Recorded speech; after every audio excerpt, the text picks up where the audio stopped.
goes longer, you tend to Hang on. work on my posture here. I wasn't alive then, but I've certainly seen a lot of highlights, seen a lot of documentaries about it. Nice back, nice heel pick today. That was solid. Who's got the spotlight on you? Who's got them? Pierre just finished his presser, so. That wasn't that good.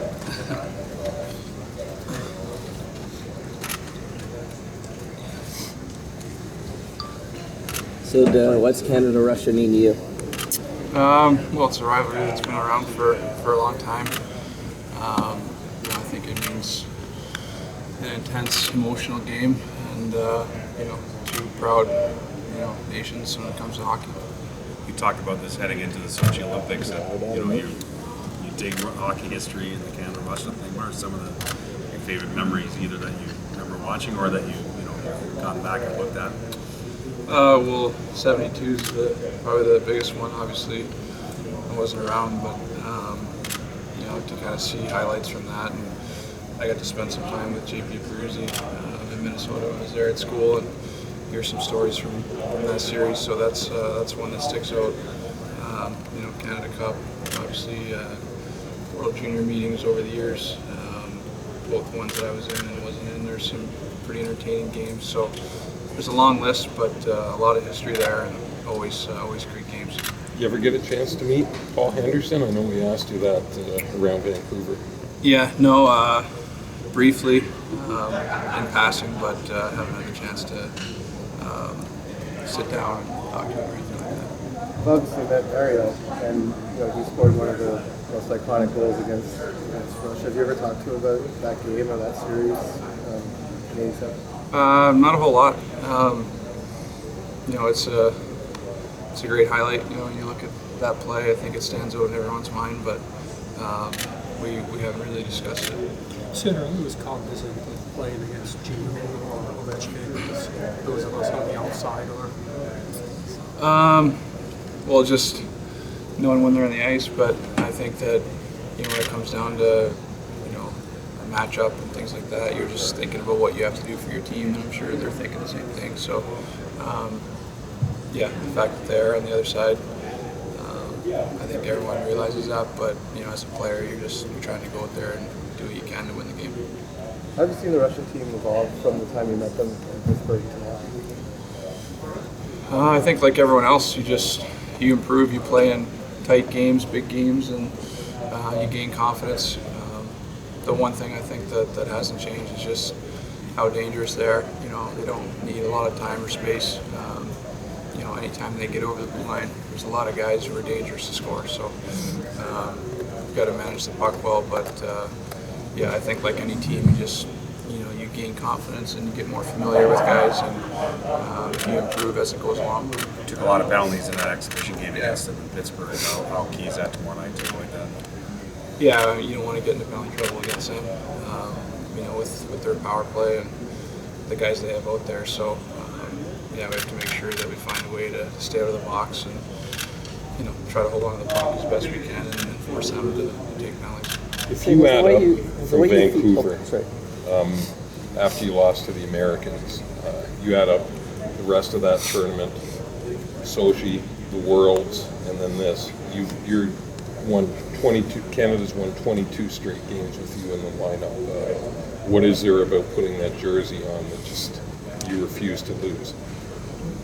I think we're, for guys that have been kind of part of those games, I think that we're fortunate to be on good teams and played well at the right time. I mean, that's all great, but that doesn't matter going into tomorrow. So it's all about the next one. So I think the trust and belief is there. It's nice to have that. It's good to have that experience with guys and belief that you can play different kind of games and overcome things. But it's only as good as what you do with it. And tomorrow's a big one.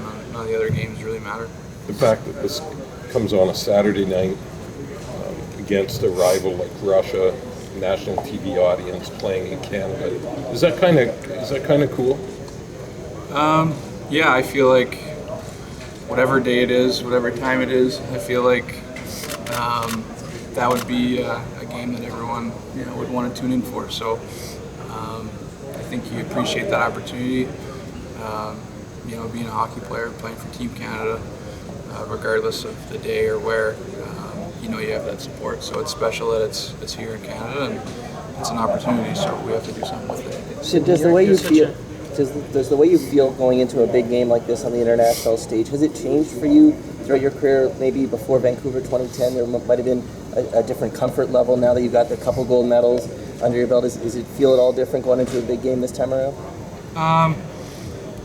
I think just the only thing is you played with a lot of these guys in the past, so I think, like I said earlier, that belief or that trust, you know everyone's going to go out there and have their best game. So I think you trust and believe that, and you just try to go out there and not worry about too many different things. And it's one game, so you got to go out there and play your game and give yourself the best chance possible to win. But I think when you first go through games like that, you've got a million things going through your head, outcomes and all that kind of thing. I think now you understand a little bit more that you just got to go out there and play the game and give yourself the best chance. Sidney, you're an historian of the game.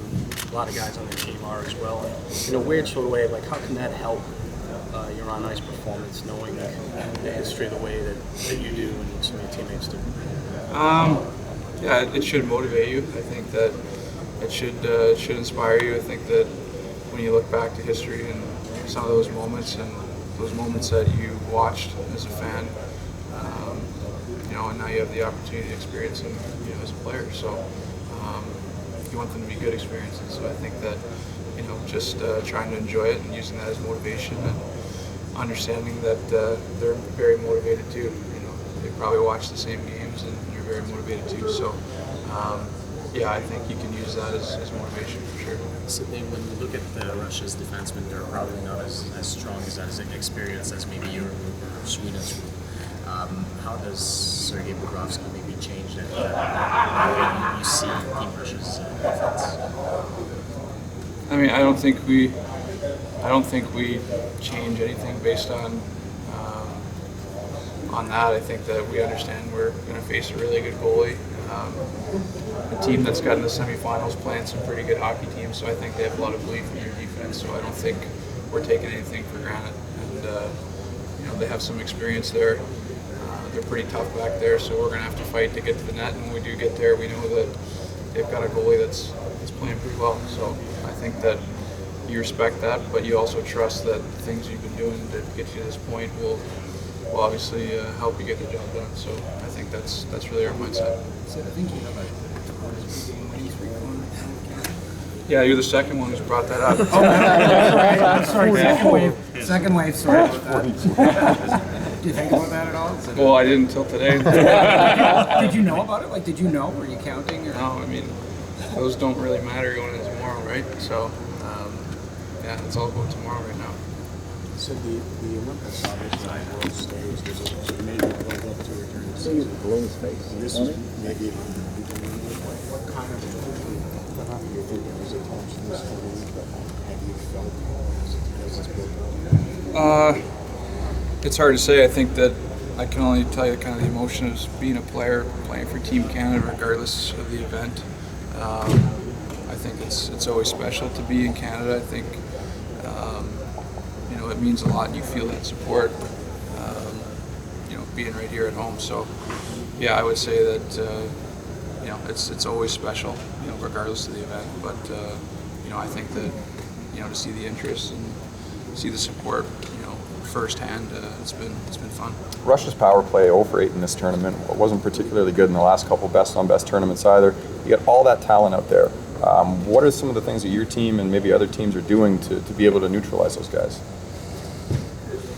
I don't know. I feel like they're gonna get their chances. I mean, with the shots that the guys that they have shooting the puck and the way they move it, I feel like they're gonna get chances. So either your goalie's got to bail you out and make good saves, or you've got to do all those little things, whether it's blocking shots or trying to break up those passes sometimes. But yeah, I mean, I don't think anyone's power play is typically caught fire in tournaments. I mean, it's tough. You know, there's such a high level of desperation the penalty kill has, and then obviously there's probably not as many penalties typically, so it's tough to get a rhythm to in the power play sometimes.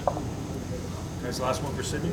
Sid, how's the continuity that you've had in this tournament tangibly helped you think at this stage, having reached this stage, having been on the same line since Yeah, I think it helps. I mean, I think that, you know, I said that kind of earlier in camp. I mean, the longer groups are together, it means, you know, things are going well and everyone's confident and they're playing well, and you know, that's really what you kind of hope for. So I think that, you know, to be able to play with the same group and, you know, get better, talk things out, adjust to certain teams that you play against and kind of go through that, I think it certainly helps, and feel like you know, you get to know each other a little bit more, and then that helps out there. Thanks, Sid. Thanks, Sid.